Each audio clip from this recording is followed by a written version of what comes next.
Did you know that the whole family, not just children, can benefit by drinking water that contains fluoride? It's a fact that in addition to brushing and flossing, the best way to keep your teeth is to drink fluoridated water.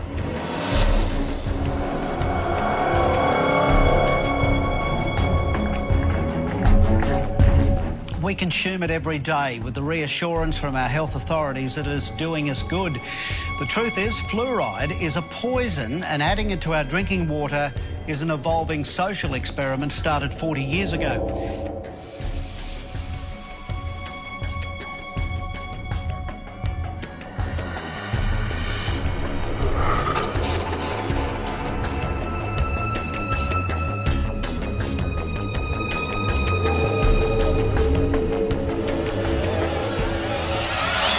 In the small county of Elbit, Georgia, on one of the highest hilltops, stands a massive granite structure known as the Georgia Guidestones.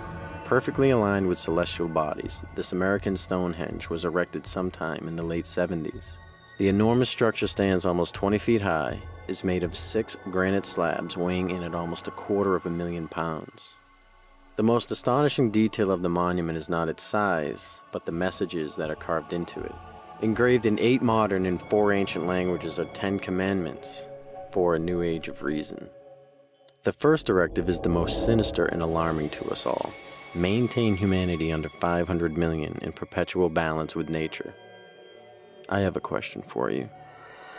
How do you suppose they plan on eliminating over 90% of the population? Perhaps by using the oldest trick in the book, and that is to do it right under our noses, then cloak it in the phrase, "It's all for your own good." This series of films takes a closer look at the current pandemic of neurological disorders we are witnessing today, and more importantly, the relationship that heavy metal toxicity plays in the overall equation. Our food, our air, and our water are all under attack, and the most disturbing part is that it's by design. This first of 3 films investigates our water by focusing on fluoride. My name is Chris Maple, and this is our story. So we got our friends at the Fluoride Action Network. We actually went to their website and printed off a top 10 facts about fluoride. Hopefully we can educate a few people on what's going on with the drinking water. Do you drink tap water? Yes, I do. Yes. Yes, I do. Yes. Yes. I do drink tap water, but I usually put it through a filter system. Filtered. Filtered tap water, yeah. Yeah, one of those like little jugs with the carbon filter that comes in there. If it's an emergency situation, I need to, swallow a pill or something. Yeah, but No, I don't drink it. You don't drink the tap water? I don't drink it for recreation when I get thirsty. I boil my water, I wait for it to cool, I store it in jars. Yeah, don't want to take any risks. Let me ask you, what made you go and buy that filter? Because LA water tastes like crap. Well, I know what's in it. It's pretty nasty. Have you heard of the fluoride controversy that's going on? No. No, never. Actually, This is the first time? it's a surprise for me. Have you heard of fluoride? Yes. What do you know about it? It's something that's added to water. Mhm. I don't know the scientific exact definition. Apparently fluoride ions help out with keeping your teeth strong and everything else like that. I always thought it was kind of like a medicine because it helps your teeth be stronger and all that fun stuff. I know that it's one of the questions that our dentist asks us about if we have fluoride in our toothpaste, but that's about all I really know. I don't know if it's a positive thing or not. So why is it added to the water? What do you think? To you know what, I'm not sure. Well, my dad was a dentist, Okay. so I know fluoride as far as dental health is necessary, Okay. particularly for kids that don't learn how to brush their teeth. Their parents may or may not be aware of what sugar can do to their teeth. So, in my opinion, fluoride's a good thing. Fluoride is safe and effective, and it's one of the most inexpensive ways to really cut down on dental decay. Anything we can do to help prevent cavities on children, I think, is very important. Absolutely, fluoride is safe, it's effective. Fluoridation of community water is extremely safe and extremely effective in preventing tooth decay. Science is on the side of fluoride being safe and effective. There is no controversy about this in the scientific community. If it's such a simple issue, how is it that it's still going on after half a century. I remember it being debated Yeah, when it I was was 13 young. years ago. And it's continuously debated. But just because we've been doing something 50 years doesn't necessarily mean that it's right. Public health officials knew then what they know now. Would we have fluoride? Would it be added to our drinking water? Well, today a coalition of scientists, dentists, and doctors are taking action to stop fluoridation until it is proven safe.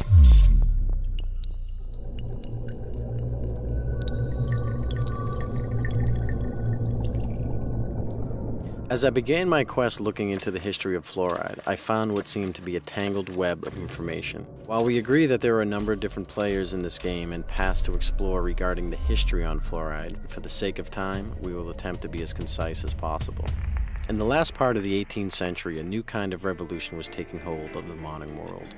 This was not a political, social, or cultural revolution. This was an economic revolution, and unfortunately for us, the byproducts were some of the most toxic pollutants humanity had ever seen. And one of the most venomous pollutants of them all was fluoride. By 1930, the aluminum industry was the biggest polluter of fluoride. In America, only one company was in the aluminum business: the Aluminum Company of America, otherwise known as Alcoa. Ironically enough, during that time, the U.S. Public Health Services was under the direct jurisdiction of the U.S. Treasury Secretary Andrew W. Mellon. It just so happened that Mellon was a founder and major stockholder of Alcoa. He was also the founder of the Mellon Institution, an industry-funded research institute that was notorious for giving industry the scientific data it needed to defend itself. The Mellon Institute published some of the key evidence that supported the effectiveness of fluoride in fighting tooth decay. It was Dr. Gerald Cox, who also worked at the Mellon Institute, that made the first proposal to artificially fluoridate our public water supplies. Although widely debated, the official human experiments began in Grand Rapids, Michigan on January 25, 1945, as they were the first to publicly fluoridate their water supply. You guys want to know what fluoride is? I mean, that's what we're going to do over the next 12 months. Our hope is to interview people like yourself, various physicians, neurologists, chemists, toxicologists, and get to the bottom of it. I mean, I don't understand why there's a debate. Yeah. We want to get to the bottom of what is fluoride. Is it good or is it bad? Okay. Well, more importantly, Mike, we'd like to come down and see you. How do you feel about that? Yeah, we can do it at my studio if you'd like. Oh, that'd be great. Okay, I got to run. I'm hosting out shows today. Yeah, all right. I know you're busy, buddy. I'll let you go. All right, Chris. See you soon, man. Okay, sounds good, Mike. Bye-bye.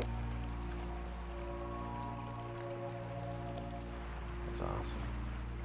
My name is Mike Adams, the Health Ranger, the editor of naturalnews.com. What is labeled fluoride is not naturally occurring fluoride like you might find in the ground. It's actually a collection. It can be over 100 different chemicals, including some radioactive chemicals, including many cancer-causing chemicals, including heavy metals, neurologically damaging elements that are called fluoride. And then this is dumped into the water supply, and the cities have the doctors and dentists convinced that this is somehow good for your teeth. So this topic, this fluoride topic has been going on, discrepancy, for 60 years now. There must be an organization that is trying to push fluoride. Otherwise, it wouldn't be going into communities the way it is. So I think there's an organized group that are trying to influence cities and convince them.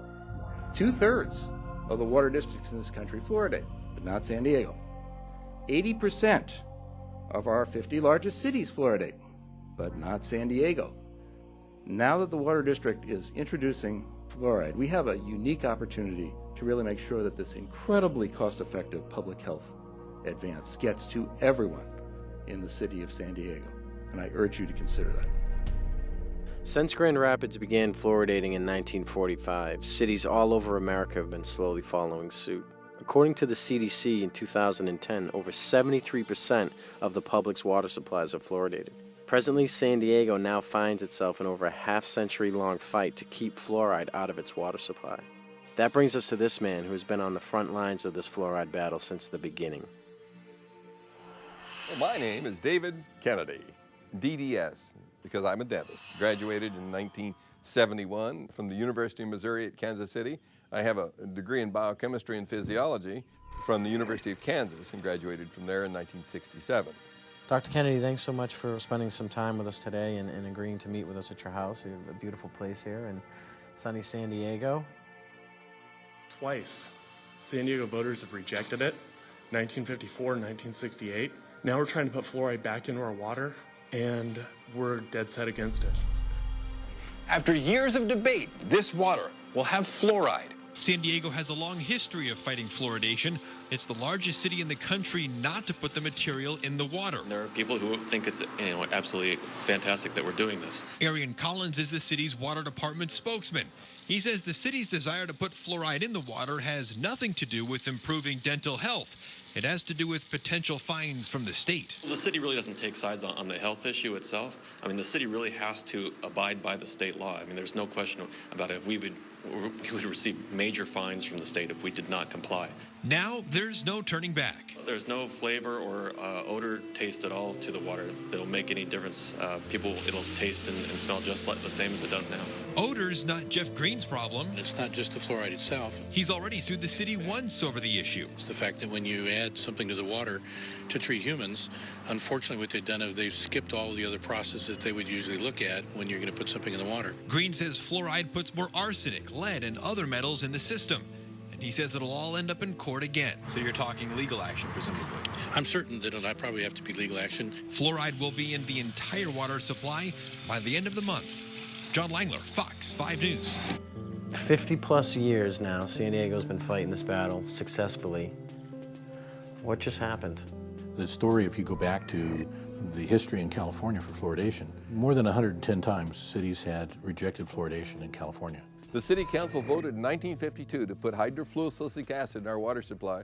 The citizens walked around and they said, we don't think that's a good idea, and we passed a law that says no fluoride or fluorine-containing substance or hydrofluorosilicic acid can be added to the public water supply. There can be no gift of funds, no tax, and no water bill levied for that purpose. Even as far back as 1952, they were actually able to name the product that was going to end up being put in the water that we now have to spend all of our time on. And it's ordinance number 67 in the San Diego Municipal Code. It still stands? It still stands today, and what we have is a bunch of crooks and thieves in downtown City Hall, and they decided, well, you know, that's such an old law. Mayor Golddigger actually said that's such an old law. Well, you know, let's see, the Constitution is 200 years old. Shall we throw that out too, Mayor? San Diego is not being forced to fluoridate. They're doing voluntarily against the law that we have in our community. So what do you do about that? The only thing I know to do about that is exactly what all the people in Libya and Egypt and the Middle East did, is that when you get sick and tired of the totalitarian approach to government, where they says you will drink it, you're going to like it, we decided you need to have hazardous waste in your water supply, and you got to stand up and say, you know what? You drink it, because I don't want it. This is a sad day where the citizens of San Diego lost again. We held them off for 60 years, and here they are, buying Chinese hazardous waste, put it in the water supplies of San Diego, directly against our wishes.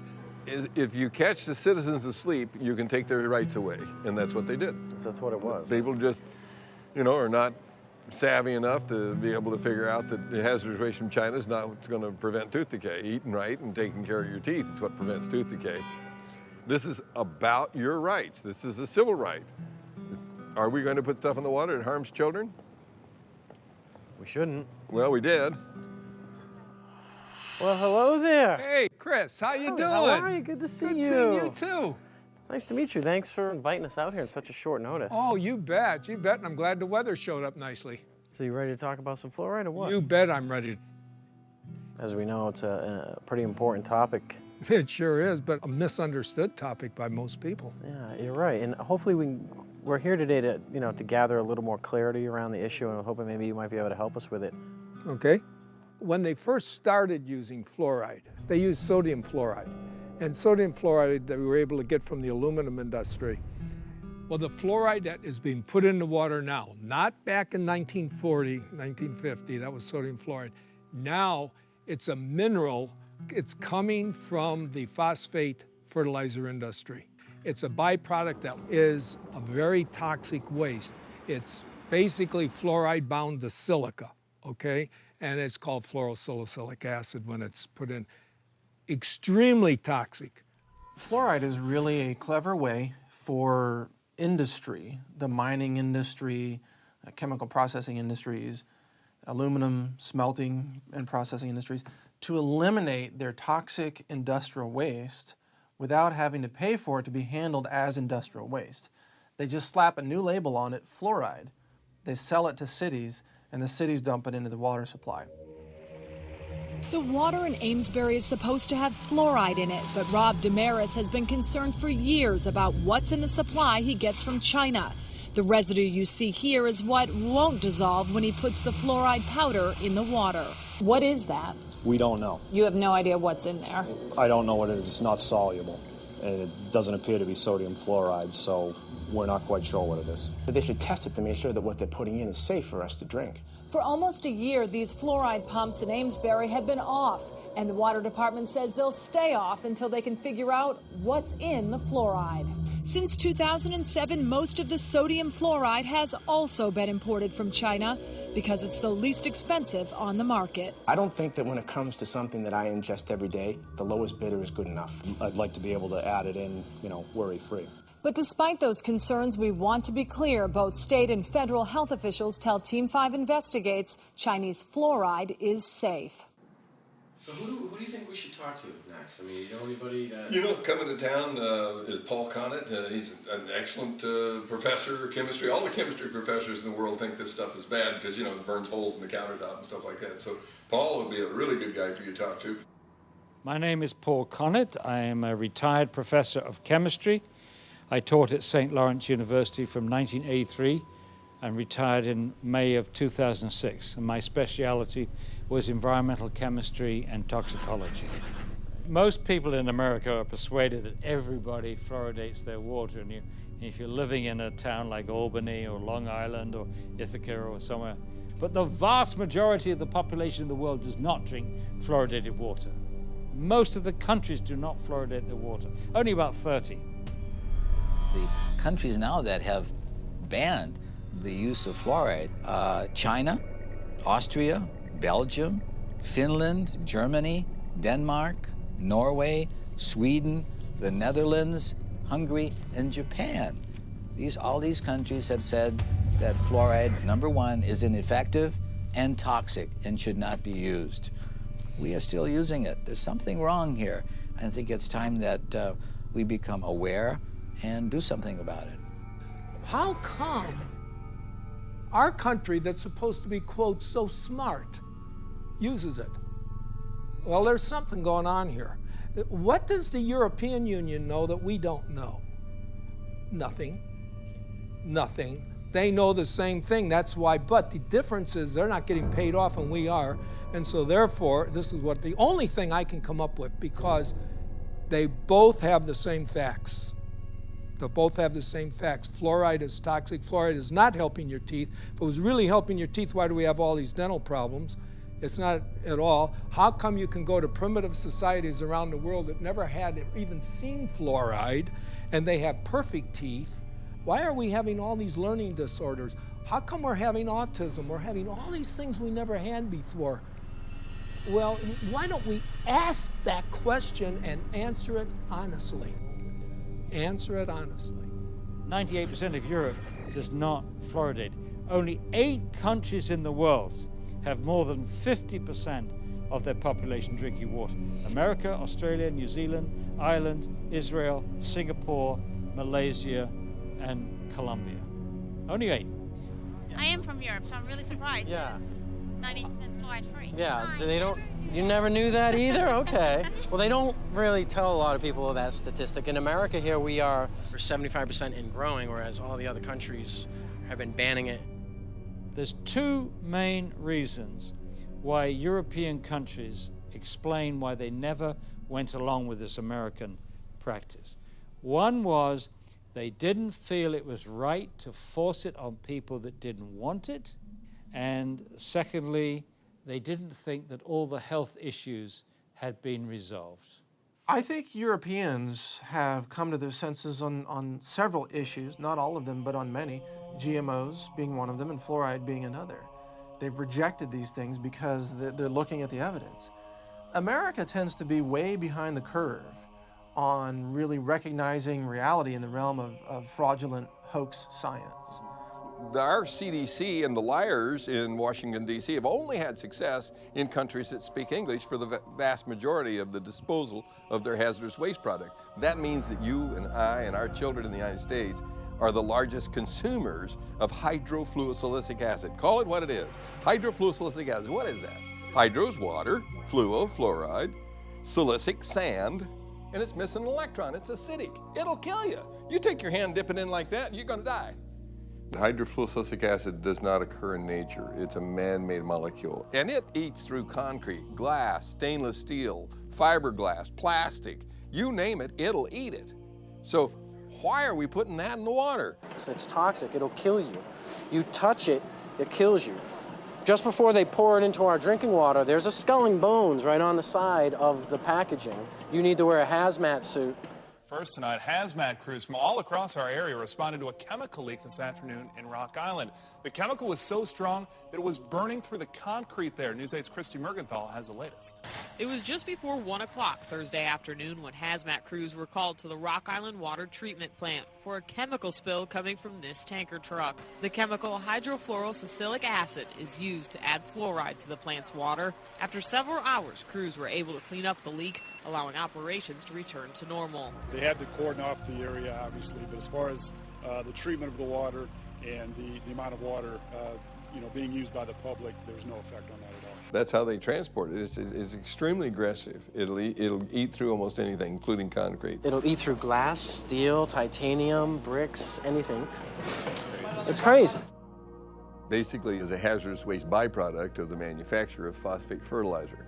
It's a mining byproduct. They dig up this rock. This rock is no good, as is. So you mix it with sulfuric acid, and this produces soluble phosphate. And that's what becomes the fertilizer. In doing so, they get all this fluorosilicate in there. It's a byproduct that they can't do anything with. It's a poison. So they sell it and make fluoride out of it. It was a fraud. It was a scam from the get-go. It is a means of getting rid of fluoride.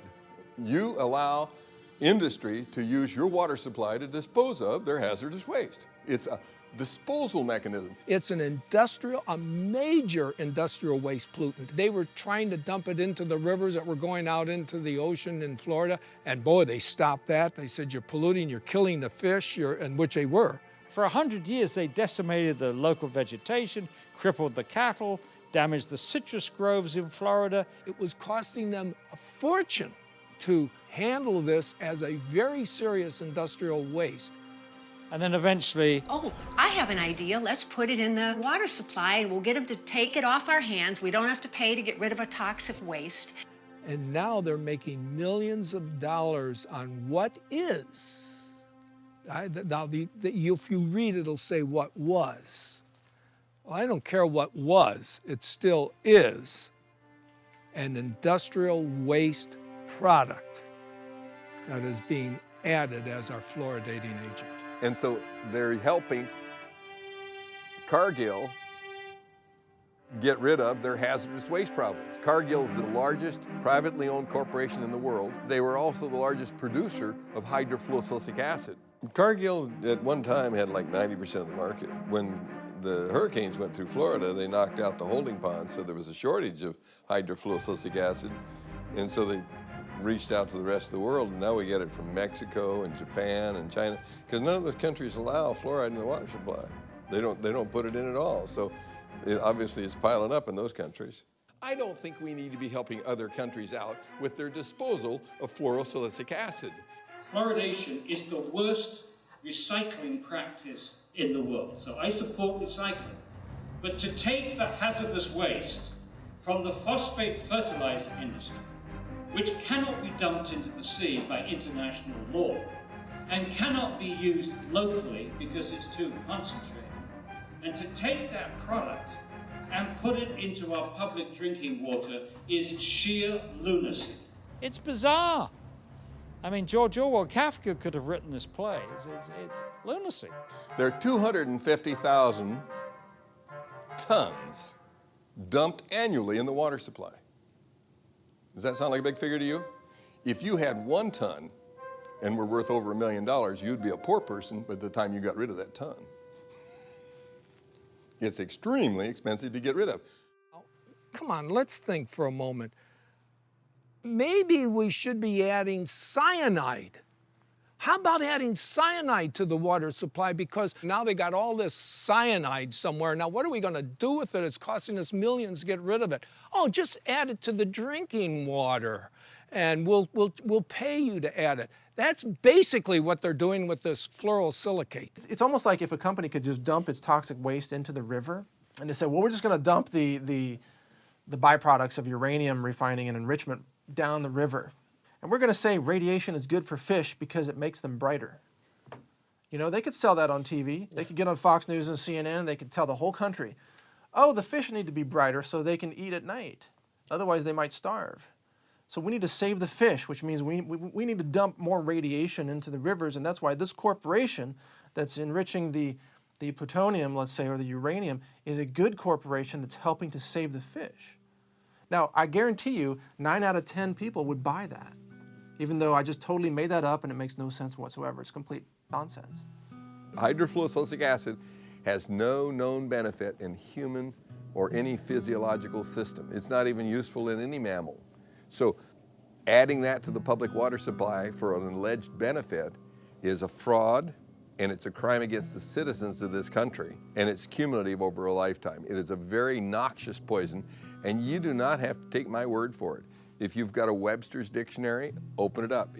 One of the definitions is fluoride, a violent protoplasmic poison. Then you have to go look up protoplasm. We are protoplasm, so violent protoplasm for us. Say, let's put that in the water and see how the kids turn out. Is there anybody that you know that might be willing to talk to us, perhaps a whistleblower, somebody who's been injured or?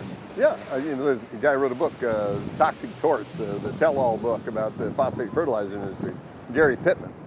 He'll tell you the story. Is that where where's he out of? In Florida. That's where all the phosphate mines are in the United States. That's right. Paul, looks like we're going to Florida, buddy. What do you think? All right, Gary, so Dr. Kennedy had forwarded me your name and information and said that you might be willing to talk to us about an injury you incurred at work. Yes, been exposed to a lot of chemicals and heavy metals and have numerous health problems from the exposures. And then, you know, of course, that was during my 21 years in the phosphate industry. Wow, 21 years. Now, are you still in the industry? You still working, or? Stopped working in 1993 due to neurological problems, muscle disease, numerous problems that I didn't know what was going on at the time. Hey, Gary? How are you, my friend? Hey, good to see you. Here we are. We're in Jennings, Florida. We're at Gary Pittman's property with his lovely wife, Gloria.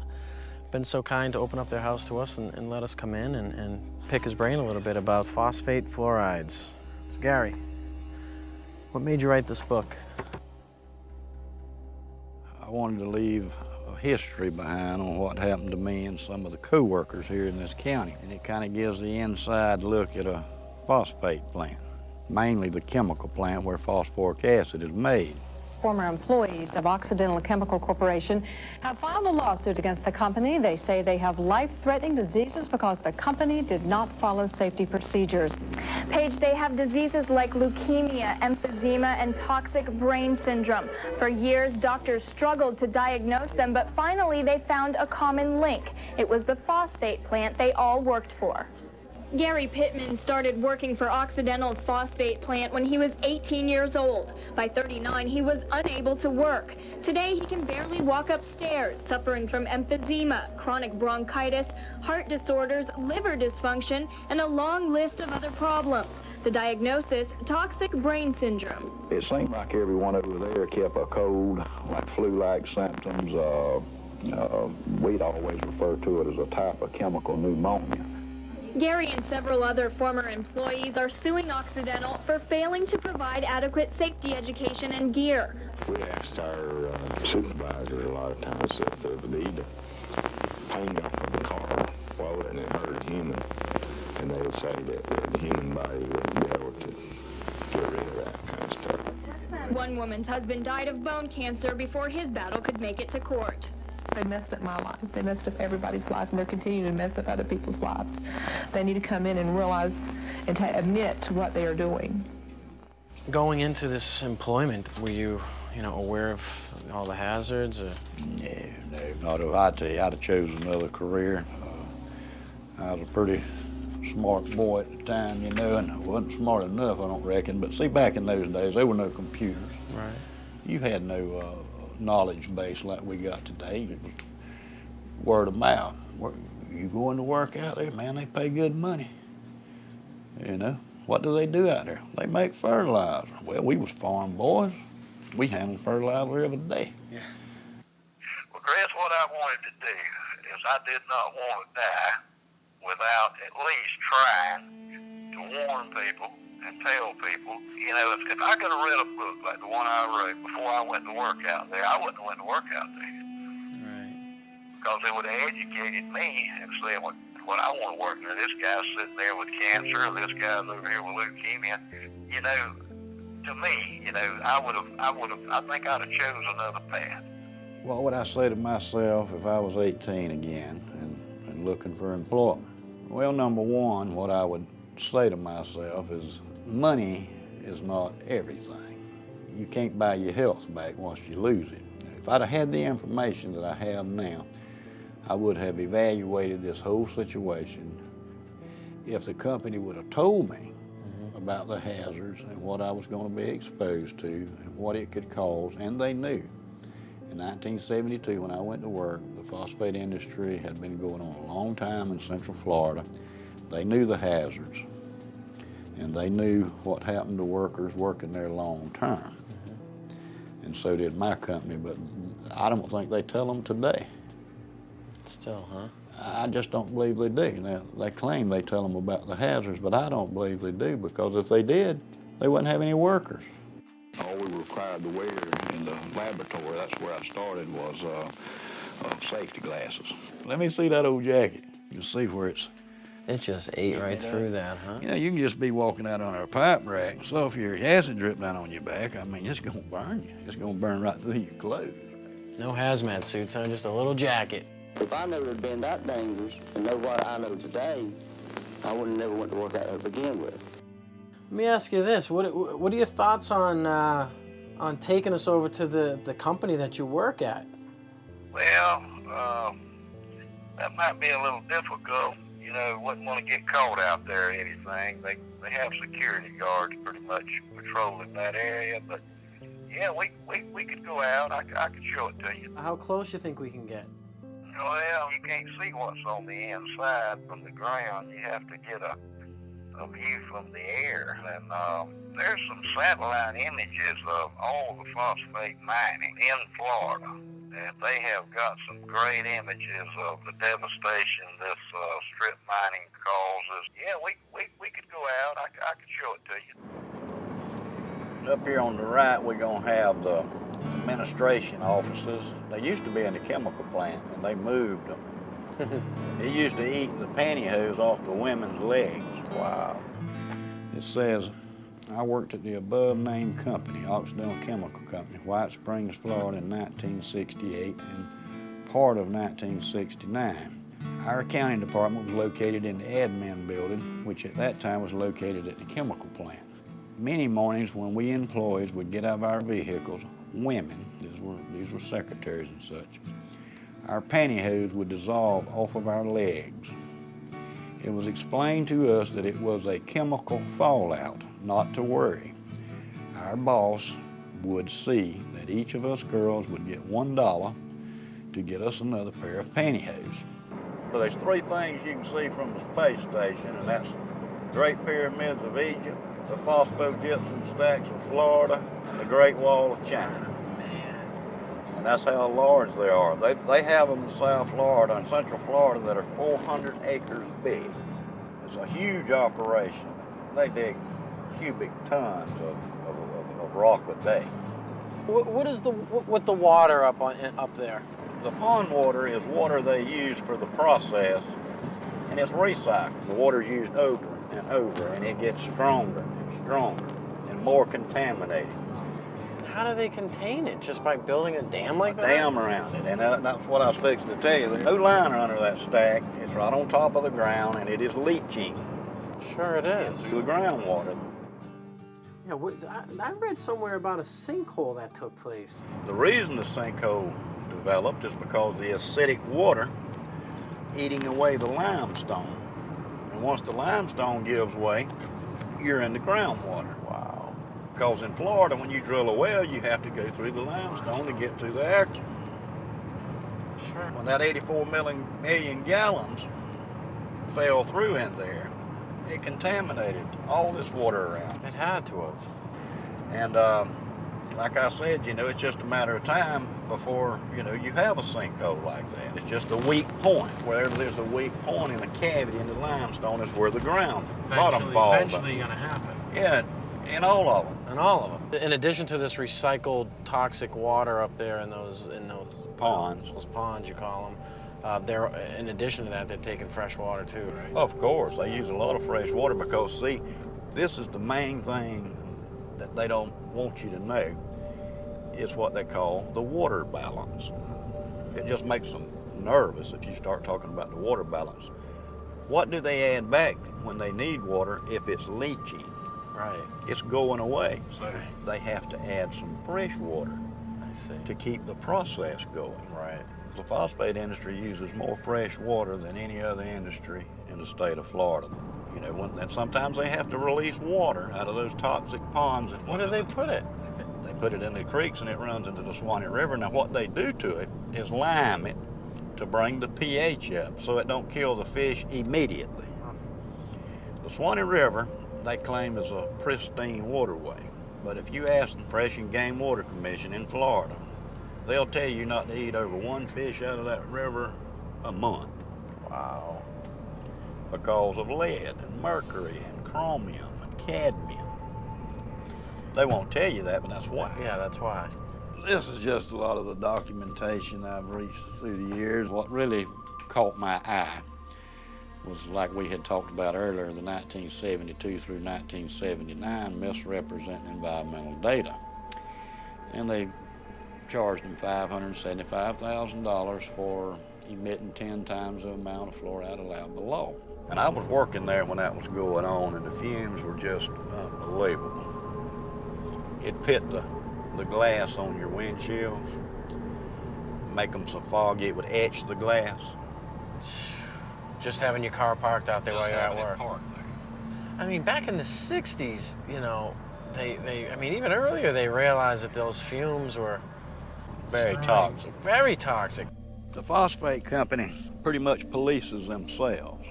They have their own crews do their stack testing and all the other environmental things. And, you know, that's kind of like the fox watching the hen house. And I have been involved where they would go up to test a stack and come down and tell me, so something's wrong. This stack is going to fail. You know, so you look around, find the problem, straighten it out, and say, okay, boys, y'all can go up there and test now. I have also been at the point to where we couldn't find what was wrong, and they were doing the test, and we would just go and open a blind in the fume ducts to allow more fresh air to rush in, so it would dilute the emissions. And I know for a fact that they cheat on these tests. Once you know that, then you lose all faith in these regulatory agencies because you know it's all a farce. In this past, I'd say 6 months, there's been 4 people that I know of that I grew up with. They were younger than me. They were 52, all of them died. I do honestly believe it has something to do with the phosphate chemical plants out there. I would imagine you've seen some injured employees. I've seen people burned. I've seen people blown up. I saw a man killed, and he was going to weld on a rotary drum filter. And somebody had washed it with a solution of sulfuric acid and pond water. Found out later that the guy had struck an arc to weld on that thing, and it exploded. And it killed him, messed up his friend, too, that was helping. But that's a very hazardous work environment. When you digest phosphate rock with sulfuric acid, that's what you're going to give off, hydrogen fluoride and silicon tetrafluoride. Now, even at that strength, it'll eat up concrete, asphalt, stainless steel, even the fume ducts after a while, which is made out of fiberglass. Very corrosive, the most corrosive acid known to man. Used to etch glass, it's used for a lot of things.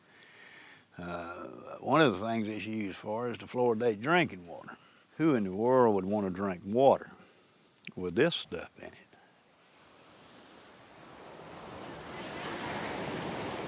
Well, you know, as we're learning, it seems like there are no rewards to this. It just seems it's just all risks. It's all risk. It's a big lie. There's no benefit whatsoever. It's all risk. Let's get to the science. That's what I say. Instead of covering it up, let's look at the science. What do these fluoride chemicals actually do to human beings?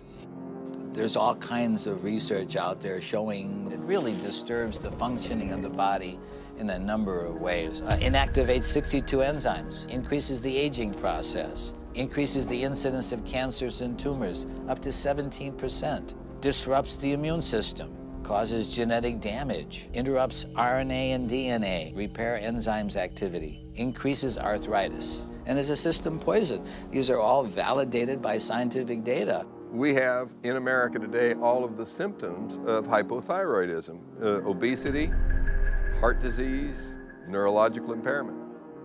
I have been very sick. I was diagnosed with hypothyroidism about 10 years ago. There was no family history in my background that explained why I had this thyroid illness. What were some of your side effects? Feeling very cold, hair loss, concentration issues. It really controls your metabolism. So I had gained about 10 to 15 pounds, which is very unusual. I was very athletic my whole life and never was overweight. So I gained weight. I was sleeping a lot. Again, your metabolism is tuned down. Doing the research, fluoride is an irritant to your thyroid. Your thyroid wants iodine. And if it doesn't get iodine at the concentrations that it needs, then it gets whatever is closest that you're providing in the environment. If you look at the periodic table, you see that fluoride, chlorine, bromine, and iodine are all in the same column. That means they have very similar electronic structure and reactivity. So that's why your thyroid will uptake fluoride and chlorine when you're not giving it enough iodine. It's a gradual accumulation of the fluorides and the other things you're exposed to out there that just gradually wears on you through the years. And that's one reason it's hard to pinpoint a health problem. Because, you know, you work out there 6, 7, 8, 10 years before you start noticing things, and then it's almost too late then because it's already done the damage. But I've been real weak and just lethargic. Yeah. So when the blood work come back, the guy asked me, he said, "What have you been doing?" I said, "Nothing the last few days. I've been laying on the couch at home, you know, I ain't felt well." He said, "You sure you hadn't fell off of a building or something?" He said, "Look," he said, "you have a muscle destructive process going on." That was exactly what he told me. And I said, what does that mean? He said, "You got a muscle destructive process going on and there's nothing I can do to help you." Dave, so what we're learning is kind of frightening because it seems to me that once it's in your body, is it there to stay? Yes, you can't get it out. You can cut some of the harm by mitigating the damage and avoid it like the plague, but you really can't get it out because it's stuck in your bones. And that's why you have all the skeletal symptoms, you know, the joint pain, the arthritis, and all that stuff. The first signs that fluoride is poisoning your bones is pains in the joints, stiffness in the joints, pains in the bones. Well, you go to the doctor with pain in a joint, he said, "Oh, you got arthritis." Well, arthritis, joint, ritis, pain. Oh, okay, joint pain. So we got somebody speaking to us in Latin. "Oh, you got joint pain, super duper." We have millions of people with arthritis in the United States and in fluoridated countries, 1 in 3 adults. Nobody's ever looked to see if some of those arthritis cases may have been caused or exacerbated by fluoride. Just not looking.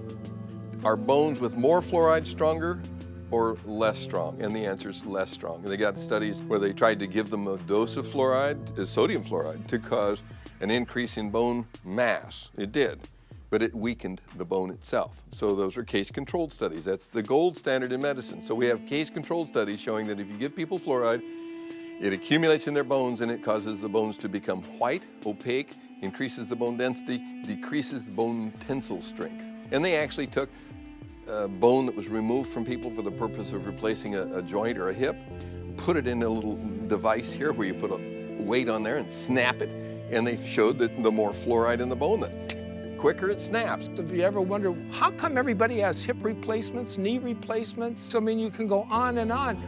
I can think back when I was a kid, that didn't happen. You didn't see all these crippled people. I mean, you saw a few, but it wasn't common. I mean, how does it end up in our bones? Is it that where our body just finds? It's calcium-rich tissue, so your body parks it there because it's got to dispose of it some way, otherwise it would kill you. So it parks in the bone and then it kills your bones. What it does once it fills up with fluoride, that you get little spikes on the outside of the bone. If you take a hand and take a bone and run your hand up and down a normal bone, it's slick, and that's because muscles move around on the bones when you're running or jogging or lifting weights and all that stuff. Your muscles are moving around on your bone, and it's slick, so it doesn't hurt. Well, if you make that bone the texture of sandpaper, then when the muscle moves around, the fascia tears, and it hurts to move. And so fluoride accumulates in calcium-rich tissues, which are bone, ligaments, cartilage, joints, and teeth. So you have to look at this as if you have a lifetime body burden, and the less you're exposed to, the longer you can go before you develop symptoms. The first most irrefutable symptom of fluoride exposure is pain. And that's what we saw. My wife and I filmed a documentary in China. And pain was the hugely significant symptom that they all had. They couldn't even work. And you know, in China, if you don't work, you starve to death. Have you ever heard of dental fluorosis? No. No. It comes when somebody's overexposed to fluoride. It's awesome. That's a picture of very mild dental fluorosis. And so is that. You know, that young girl came to see me to get that fixed because she doesn't think that's beautiful. She thinks that looks bad when she smiles. And I think everybody else agrees with her. They say 41% of American teenagers have this condition. So this is a white spot, so it's been there. It's a little scary, you know, knowing that many people, we don't even know, what's in our water. Fluorosis can become more severe than a simple white spot. In severe cases, it can deform a patient's teeth. When you see spots on the teeth like this, that means you gave the child enough of a poison that the cells that were making that organ didn't make it right. They made it wrong. When I was a child, I was overexposed to fluoride. There are streaks of that in my teeth. So you learned that early on then? I knew, yes. Those teeth are very brittle, so I have cavities more frequently in those teeth than other ones that don't have the evidence of the fluorosis. Maybe you've seen it. It's white, chalky spots on your teeth. And I was told that those are calcium buildups. From the fluoride. Okay. I don't think I had really, really strong teeth to start with, but I did have some teeth that they just broke. The last time this happened, I was eating a baked potato, and it broke two out. Baked potato? A baked potato, and it broke two out. Did you notice anybody else in the plant losing teeth? Yeah. We talk about it a lot at the plant. So the ADA, the people in office, the people who are in these regulatory agencies, they're aware of overexposure to fluoride causes dental fluorosis, correct? Yeah. They know of that, right? And they know that dental fluorosis, the teeth become weakened, they chip, they fall out. Brown, spotted, ugly, wear away real fast. Yes, they know all of that. We took California, we took the whole state. There's no difference in dental care costs for welfare from one end of the state to the other, regardless of the amount of fluoride in the water, whether it's 0.1, 0.2, 0.3, no difference. So if there was a tremendous benefit, you ought to be able to see that, and it doesn't show up at all in the computer data.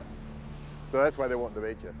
And although fluoride can help with your teeth, if either chemical is consumed in high amounts over a lifetime, it can lead to cancer, skin conditions, bone disease, and other health issues. I was very angry because nobody had told me about the effects of fluoride.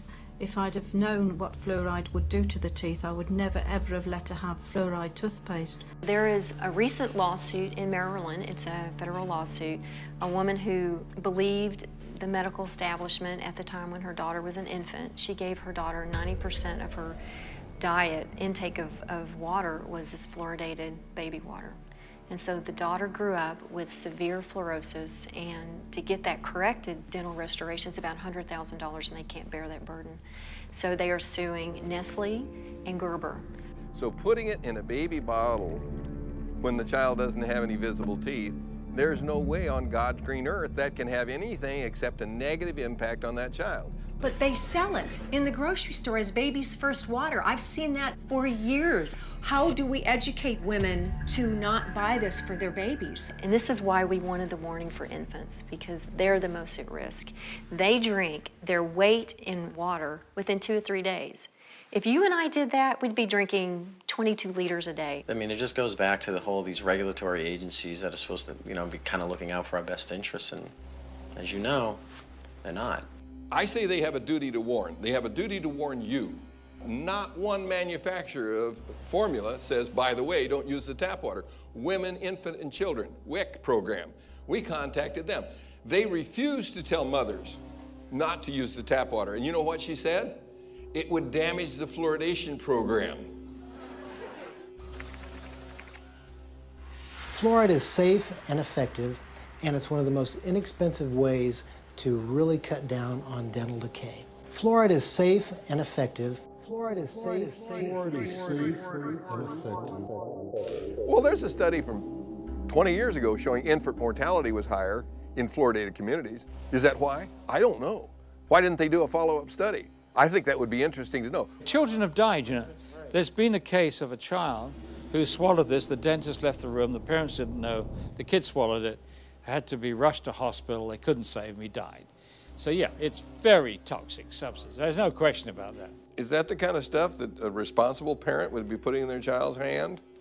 FDA in 1997 required manufacturers of toothpaste to put this warning label on it. It's the same as you'd have on a loaded .38 caliber pistol. Keep out of reach of children. And only use a little pea-sized amount, which is about the same amount that would be in a bottle of water. And if that amount is swallowed, call the Poison Control Center or seek professional help immediately. So if I drink a bottle of water, should I call the Poison Control Center too? This is just insane. So this is what 2 different organizations say. One says, don't swallow it. Why did they put that on there?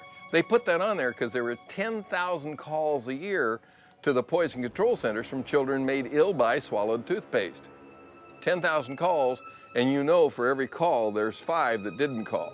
And there are only Poison Control Centers in half the states. So that means 100,000 children are made ill by swallowed toothpaste.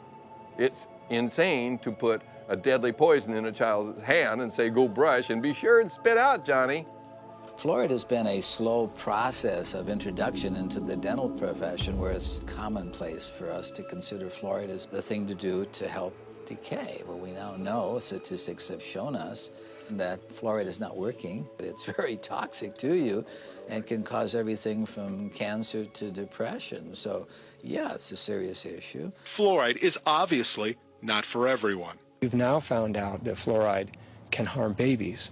And we also know that it's been admitted that there are other groups that can be harmed by fluoride. The Center of Disease Control in the 2005 report indicates that Black Americans and Mexican Americans had a higher rate of dental fluorosis than white children.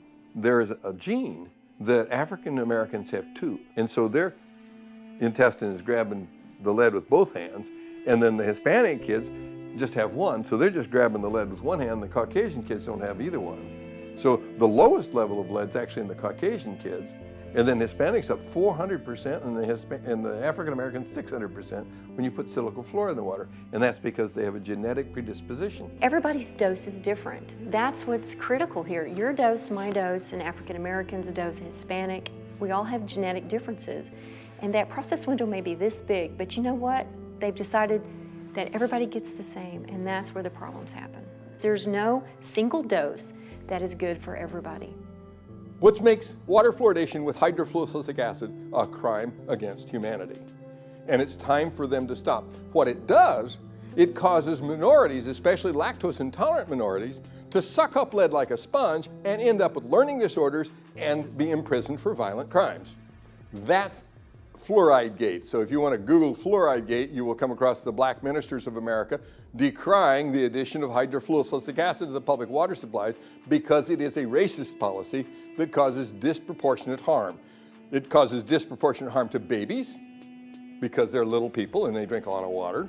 It causes disproportionate harm to people who are dependent upon the water supply and cannot afford to buy bottled water or buy a nice fancy system that actually takes it out.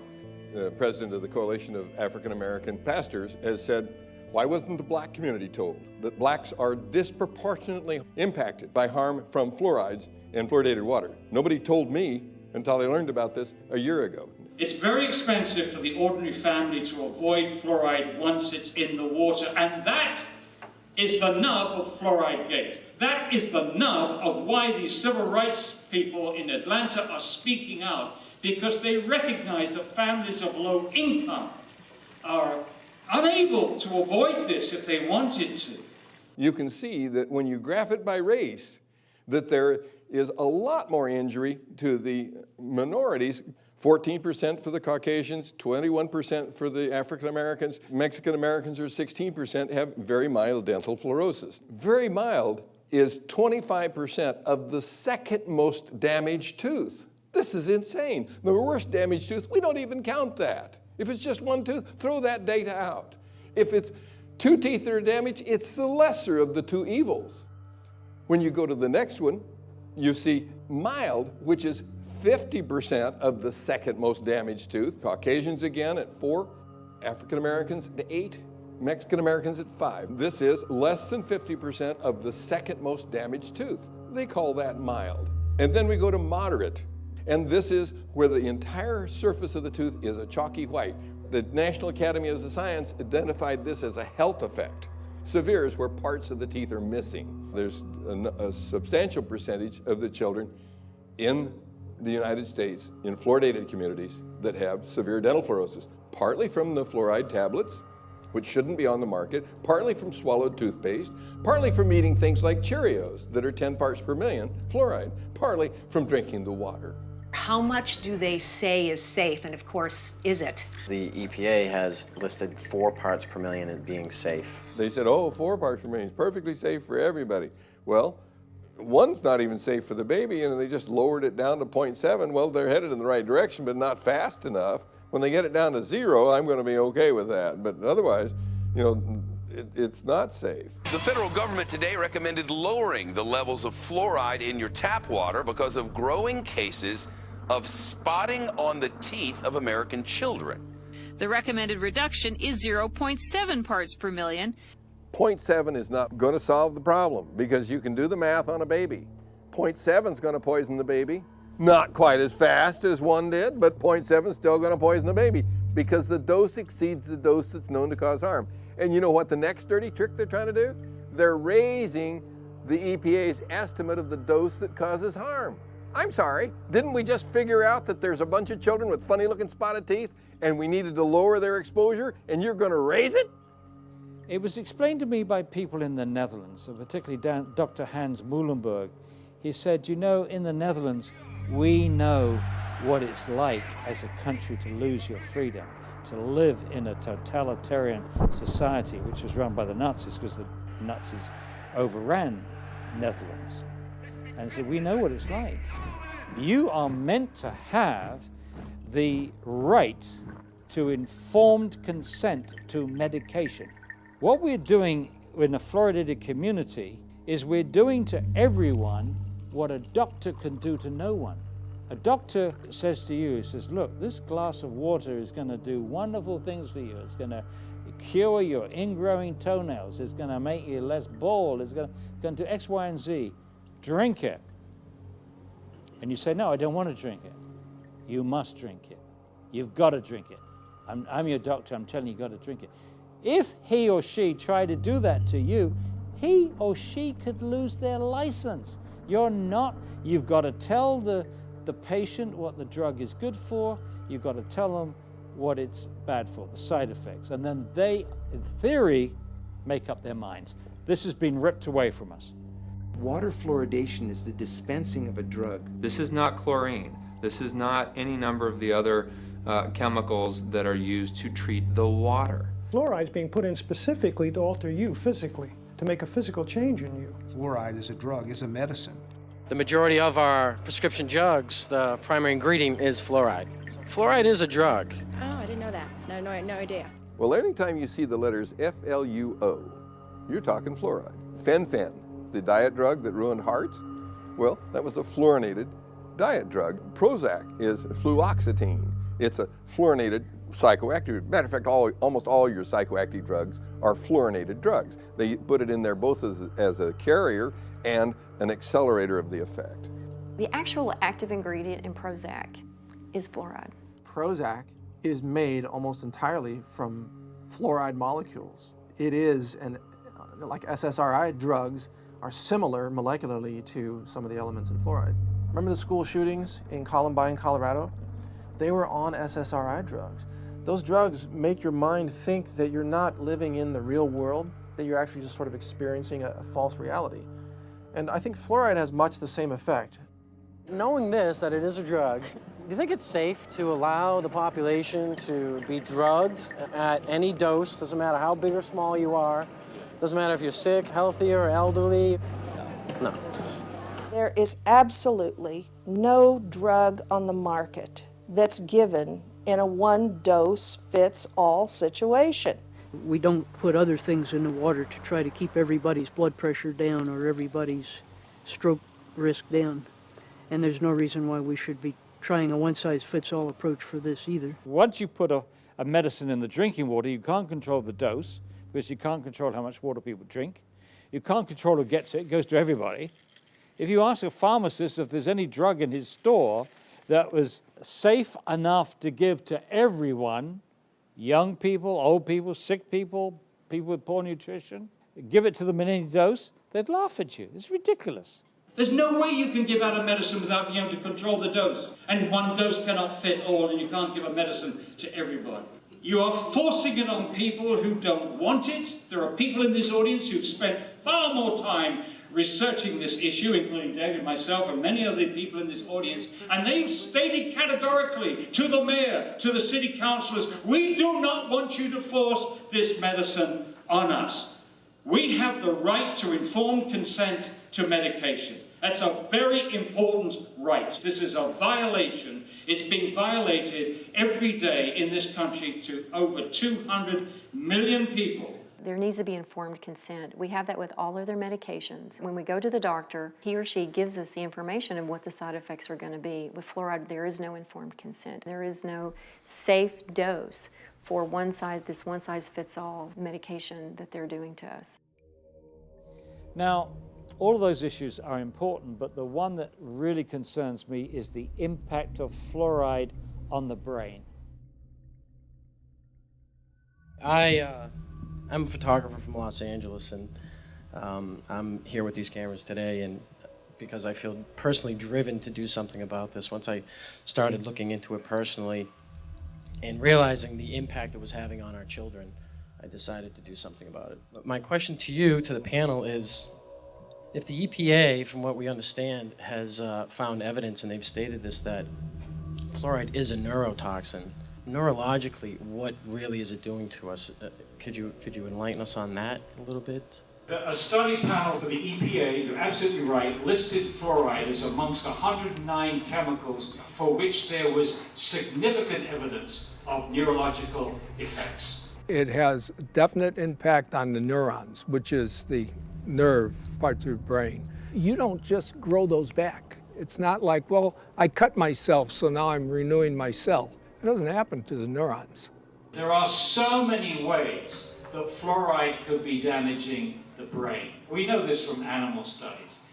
Dr. Phyllis Moulinex exposed rats to fluoride to work out its effects on the human brain and the central nervous system. What we did was we exposed them, let them drink the fluoride in the water for 6 to 20 weeks. The pattern that we saw, it typically is what we see with other neurotoxic agents that are well known to cause a hypoactivity or a memory problem or an IQ problem. When I first presented the results of these studies, one of the individuals sitting and listening to the results, he says, do you have any idea what you're saying? And he says, you're telling us that we're reducing the IQ of children. Look, the first opponents of fluoridation in this country in the 1950s were biochemists. These biochemists had used fluoride in their experiments to poison enzymes. And they, including Dr. James Sumner, who won the Nobel Prize for enzyme chemistry at Cornell, and he said, fluoride poisons enzymes. You don't want to put this substance into the body. Poisoning enzymes is what makes people sick. Poisoning enzymes is what kills people. It's highly likely that you're going to get subtle effects on the brain that the parent is not going to notice. No wonder that our children can't read and write. It's no wonder because we're damaging their brains with a stupid preventive dentistry program that doesn't even work. We have behavioral studies, and we have 24 IQ studies, 24 studies which now show an association between fairly modest exposure to fluoride and lowered IQ. They've actually got it down to a 1 milligram dose of fluoride causes a 0.59 loss in IQ points. The average IQ is 100. So if you're 95, you're in the back of the class napping because you can't understand what the person in the front is saying. And you're going to get a nice job pushing the broom around. So what if you got twice that dose? Okay, you're down to 90. So what they showed in studies in other countries is that you lose all your genius out of your society. You've damaged the intellect. But new research from China supports Dr. Mullenex's conclusion that fluoride affects mental development and IQ levels. I've heard a great deal about a chemical that can be used on the teeth to help prevent decay. Is that a good thing to use? It certainly is. We use a fluoride solution, and we have evidence that for some people... 50 years ago, American government scientists had clinical evidence that fluoride affected the central nervous system. But all this was kept secret. Chemical? You're going to put some chemical in my mouth? All mention of the effects of fluoride on the central nervous system was stopped. In my view, fluoride is where lead was in the early 70s. That argument lasted about 10 years, and it was finally proven that, yes, low levels of lead, lower than caused visible symptoms, was in fact damaging a child's mental development. I think the same thing's we're going to find with fluoride. As someone who has gotten off of fluoride, I can tell that my thought processes and my concentration is higher. And so when you damage the IQ of the children, you lose your place in the country as a leader, and we have. And that's because of the damage that our government has allowed to happen to the intelligence of our children. If there wasn't research out there that's shown conclusively that it affects the brain and the neurons, that it affects the immune system, that it affects the bones, and it is incorporated into your body, fluoride bonding is strong. You get something with fluoride bonded, it's not easy to get it off. Well, what's going on? Fluoride is now in thousands, and I really mean thousands of products where it has worked its way in, and I don't understand why. I had a good friend of mine come up to me one day when I still lived in the Valley. He says, Karen, he says, look, there's fluoride in Cocoa Pops, and there's fluoride in Fruit Loops, and there's, I'm going, what? What the heck is it doing in that stuff? Pesticides operate in a lot of cases because they have fluoridated compounds. Sadly, the dentists have begun to add fluoride to their filling materials, their cements, they even put a varnish on children's teeth. I don't believe these have been legitimately FDA approved. I've checked on them. There's no new drug applications on file for fluoride to be ingested, and none have been submitted. So if you're going to give a child a dose of fluoride, show me the FDA approval where that's beneficial and even safe. It doesn't exist. I've been collecting water labels from my travels. There's baby water, which is a crime. You can go to a CVS pharmacy right now and you can find a gallon jug of water. It's called nursery water. And it says it's formulated with extra fluoride for growing babies or something like that. It should have a skull and crossbones on it. It should be like, if you want to kill your baby, you know, feed them this. It's that bad. There's a lady that was crippled by drinking Lipton iced tea. It took almost 10 years for the doctor to figure out what her problem was. She was bent over like this and had terrible back pain and kept going back to the doctor saying, you know, my lower back hurts. They identified the fact that she had skeletal fluorosis, and it came from instant Lipton iced tea. And you've tested all these waters? All of them. So. And all of them contain fluoride? All of them. All of them. It's in so many things that you just don't realize. So one thing that we're learning is that fluoride is virtually in everything. That's why it's so imperative to get it removed from our community, because it's not just our tap water that's contaminated, but the majority of these products contain fluoride. The problem is anything with water in it has this toxic chemical in it, fluoride. Does that frighten you? Does it alarm you? That's really scary, especially since I have a newborn here that's living off of formula. So whether it be milk, juice, mustard, ketchup, cereals, it's in everything. When you water your plants with tap water that is fluoridated, the plants take it up, then you end up eating it. You can't boil it out. Distilled water has fluoride in it as well. You can't evaporate it out. The only way to get it out is to have it turned off. We took with us in our documentary in China a little fluoride tester from the Lamotte, L-A-M-O-T-T-E, Lamotte company. It's called an ion-specific electrode. One thing we should do, Paul, is maybe go see Dave Kennedy and get that fluoride tester. Good idea, then we can test all the products. Let's test all the products. So basically what we have is a means of testing everything under the sun for fluoride, including water, and you can test anything you want to. So what you do is you start off with your standard beneficial dose of fluoride, 1 part per million. Like all you do is you start out here and you standardize it, and when it comes to 1, you stop it. Gotcha. And you're all set. We know it's calibrated because this is 1 part per million. Exactly. Every restaurant I go into says, oh, we have a filter. And so I always invite them, well, give me a sample and I'll test it for you. So here's the Adams Avenue Grill. When you test it, you come up with the same as the tap water. Once you get fluoride in, it's hard to get it out. Is it all right if we use this thing or what? Sure, take it with you. So today is our big test day. Paul and I have gone out and we bought the majority of bottled water brands that we could find in my local supermarket. We're gonna test it. We wanna find out what exactly is in it as far as the fluoride and what levels. We're also gonna be looking at tap water today too. And we're doing this with our Tracer Fluoride Pocket Tester. This puppy right here is going to allow us to measure the parts per million of fluoride in pretty much any liquid substance we can get our hands on. So get ready.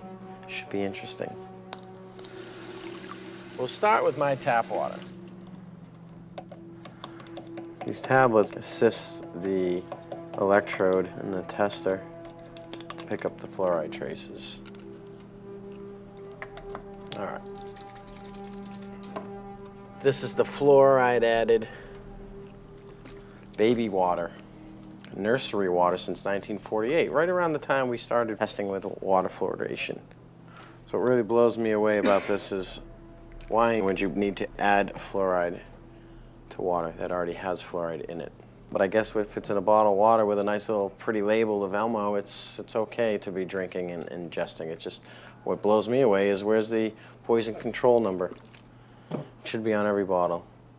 Did you know that bottled water is not controlled by the government? And guess who does all the research on it? The water companies, the ones making the bottled water. They say this is this is this, da da da. If you want to look at what, chemicals or trace amount of contaminants are in different bottled waters, you have to go on the company's websites and go look up their information. And in some case, they won't even provide it to you. I just picked this up as an example when I was down in Cabo San Lucas a few months ago. And you can see it's a bottled water made by Nestle's. And then if you got really good eyesight and you get your magnifying glass out over here, you can see that it has the elements of calcium, magnesium, sodium, potassium, bicarbonate, and no fluoride in there. That's the deal. And so you can go to Italy, Germany, France, Holland, Denmark, anywhere in the world except America, and pick up a bottle and they'll tell you what's in it. But in America, we'll tell you how much fat there is in it. It's just insane. And you don't have to believe me. Here's San Bernardino from Italy that has bicarbonate, calcio, magnesio, silica. They even tell you how much sand there is in it now. And here's fluoride at 0.06. Here's Primavera from Italy again, and it's got bicarbonate, sulfates, chlorine, calcium, magnesium, sodium, silica, and no fluoride in it. Because they know people don't want to be drinking fluoride. So if you were in Italy or Europe or someplace else where they actually had reasonable labels on their water, they'd tell you what's in it. Here they pretend like it doesn't exist. You can get Poland Springs, and all it does is say is since 1845 our natural spring water has been wonderful and good and all that stuff, and they forgot to mention if there was anything in it. So why don't we tell them that here? We don't tell them that here because we want to sell them tap water in plastic. We're going to try calling all these bottled water companies, and supposedly they will release whether or not they're adding fluoride to their bottled water. Fiji Water Consumer Affairs. Hi, I'm just trying to figure out what levels of fluoride are present in Fiji's water. Okay, we do have some naturally occurring fluoride. It's about 0.26 milligrams per liter. Evian water is pure by nature. We don't add anything to the water. We don't take anything from the water. The water is untouched by man. The fluoride level on the Arrowhead Mountain spring water fluctuates between no detected to up to 1.3 milligrams per liter. This is naturally occurring at the springs, is no man added. All right, thanks so much, Maureen. Have a nice day, sir. You too. Bye-bye. Bye-bye. Reading that script, huh? They're all saying it's that level at the spring. How can those levels be natural?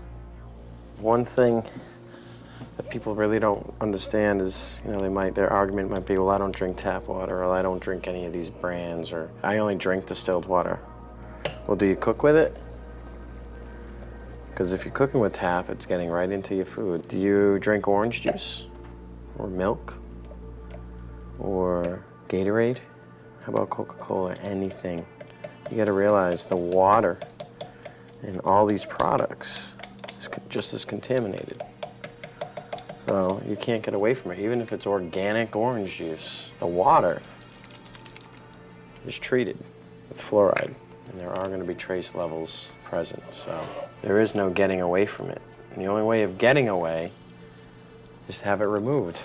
It's toxic on all levels, regardless of the amounts. It's just not supposed to be there.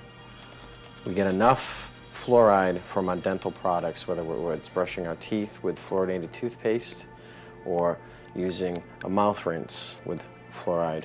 The amount that we're swallowing when we rinse our teeth or brush our teeth is enough, more than enough.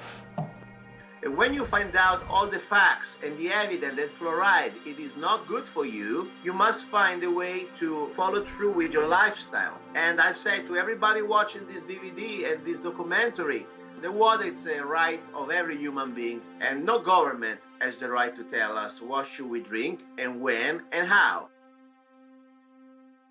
Really, it comes down to this? Yeah, the government's paying 35 dentists at the Center for Disease Control to go out and promote the addition of silicone fluoride to the public drinking water. So it's making a lot of people who can't do dentistry money.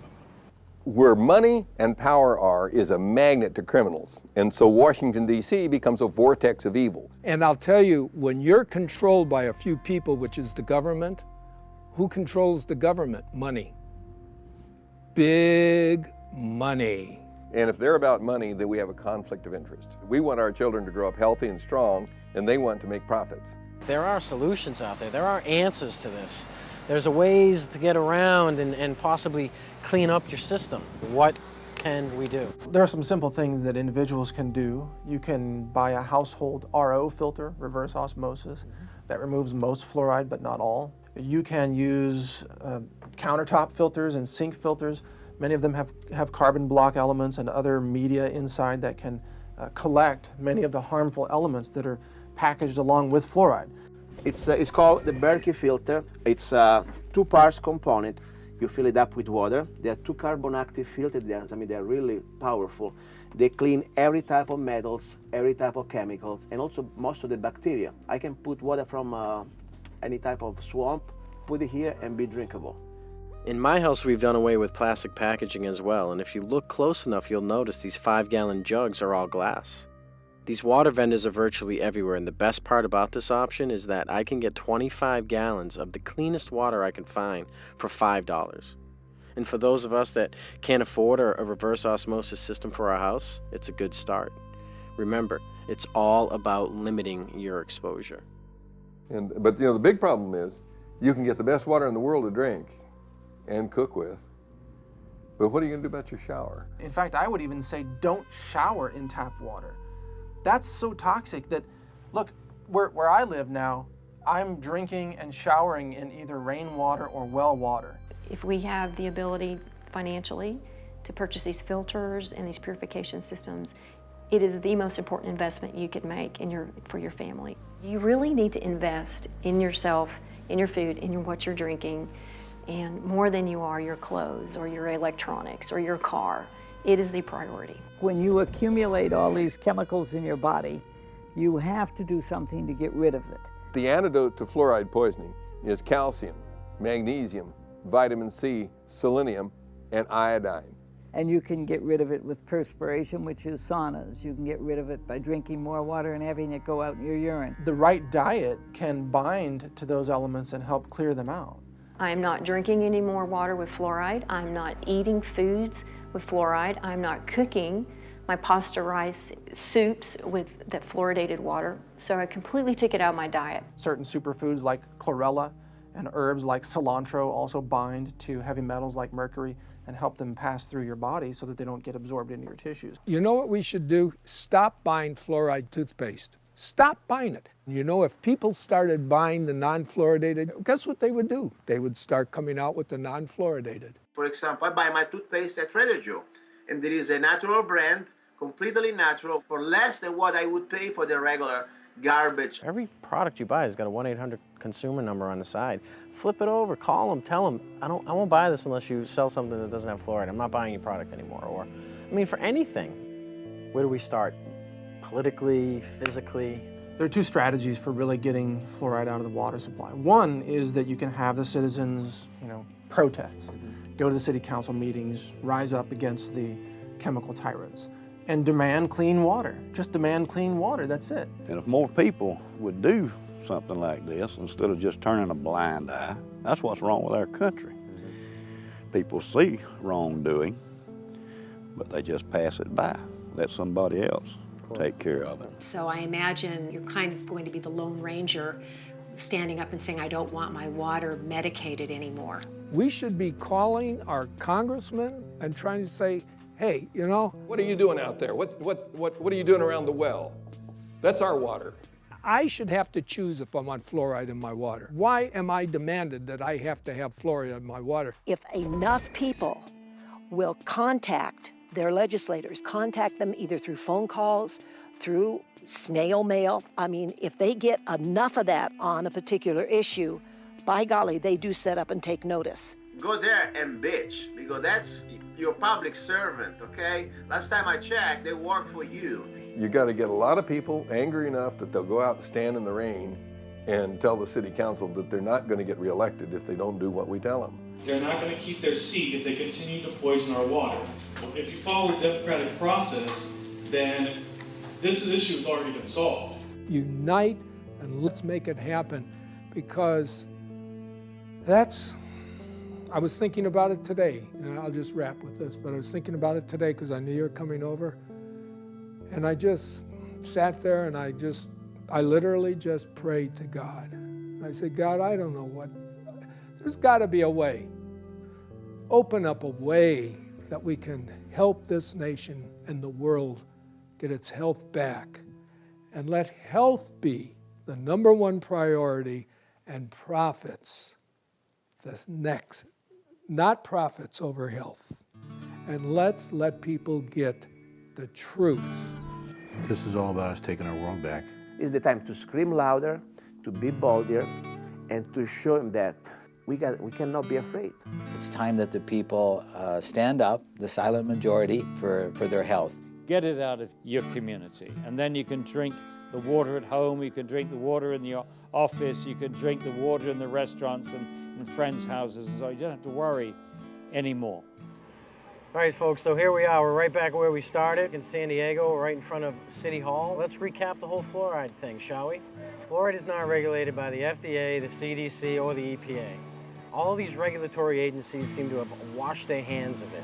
China, Japan, Czech Republic, India, Israel. I mean, the list goes on and on and on. Apparently here in the US, there seems to be no debate whatsoever. And according to the ADA, science is on the side of fluoride. Not only are the politicians crooked, but apparently the scientific community is for sale too. Is there any truth? How frightening is that? Let's remember that list of side effects, shall we? We have dental fluorosis, bone disease, thyroid gland suppression, the list of cancers, lower IQs. I mean, don't even take my word for it. Even the EPA has done animal studies that show dementia-like side effects at 1 part per million. 1 part per million. That's the level of fluoridation in our tap water. I mean, doesn't that make you sick? That's what got me going.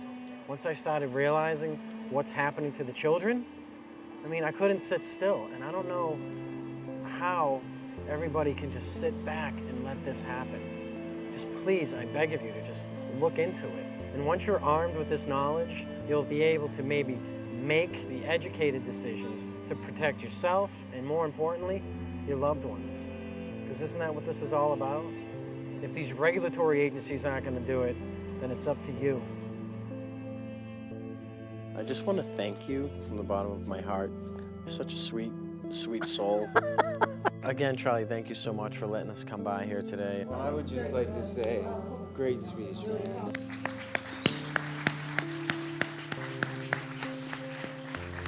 Thank you for all your work you've done over the years and your discoveries and your journey and your just everything. Thank you so much. Appreciate it. Thank you. Thanks, Paul. That's You're making good you man. too. You're the man. Okay, Thanks so much. Thank you. Appreciate it. Thank you. It's been a treat. It's a pleasure to talk to you, and I'm hoping that this will get the message to more and more people. Now, this is fantastic. It's going to be a great educational tool, and we appreciate you being here. And thank you so much, and we'll look forward to seeing you again. Likewise, thanks for having me. You guys are incredibly powerful, and I want to say thank you for what you're doing for all of us. I really wish this project the greatest success. People need to hear this message from all of those that you've interviewed. This is powerful information, and I imagine that in 50 years, people will be watching this. You know, some DVDs will survive. Yeah? Yeah. I just got the chills. And they'll be watching this, and they'll look back and say, there were some filmmakers who did know what they were covering, who weren't willing to just sell out and do some explosions and on-screen sex and this and that. They actually had a message for humanity. That's what you guys are doing. So with that being said, that concludes our water. Part 1 of a 3-part series, The Great Culling. We still need to tackle our food and our air because they're just as contaminated as the water we drink. Thanks again, and God bless.